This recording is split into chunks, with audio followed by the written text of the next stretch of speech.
Very happy for that. And Arvind గారి legacy విషయానికి వస్తే, తెలిసిన వాళ్ళు బయట అందరు నన్ను అడుగుతుంటారు, నువ్వు ఏమీ సినిమా తెలియదు ఇప్పటివరకు, ఆయన లెగసీ నువ్వు ఎలా మోస్తావు అని చెప్పి. అరవింద్ గారి లెగసీ మా ముగ్గురు కొడుకులు చాలా ఇష్టంగా మోసే బాధ్యత. అది కొంచెం అప్పుడప్పుడు బరువుగా కూడా ఉంటుంది. బట్ మాతో పాటు ఆ బరువు మాకు మోయడానికి దేవుడు మాకు ఒక అక్కనిచ్చాడు, విద్య.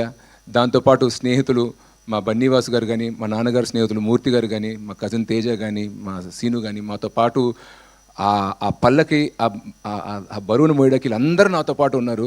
బట్ నాకు తెలిసి వీటన్నిటికీ మించిన ఇంకొక లెగసీ ఉంది మా నాన్నగారిది, అది ఎవరికి తెలీదు. ఆయనకున్న ఎంతోమంది స్నేహితుల్లో నలుగురు, ముఖేష్ ఉదేశి గారు, రామారావు గారు, మా సిఏ జగన్నాథ్ గారు అండ్ మా బన్నీ వాసు, వాళ్ళ కొడుకులకి అరవింద్ అన్న పేరు పెట్టుకున్నారు.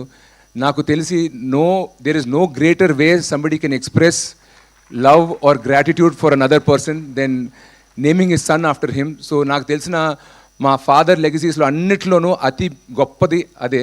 సో మేము ఎప్పుడు దాన్ని ఏదో ఒక రోజు దాన్ని అందుకుంటామో లేదని నాకు తెలీదు. సో మా నాన్నగారిలాగే నలుగురికి ఉపయోగపడడం, నలుగురు ప్రేమ పొందడం, నలుగురి నుంచి గౌరవం పొందడం, ఇదే నాకు తెలిసి మేము ముందుకు తీసుకెళ్లాల్సిన legacy. I hope we achieve that through our work and our conduct. And మా ఫ్యామిలీలోకి ఒక మైల్ స్టోన్ ఈవెంట్ ఇది. దీనికి టైం తీసుకుని టైం కేటాయించి వచ్చిన ముఖ్యమంత్రి గారికి, ఇండస్ట్రీ పెద్దలందరికీ మా తరపున, మా కుటుంబ సభ్యుల తరపున పేరు పేరున ధన్యవాదాలు తెలుపుకుంటున్నాను. Thank you very much. Thank you so much Shirish garu. And నిజంగానే నాన్నగారి నుంచి ఎన్నో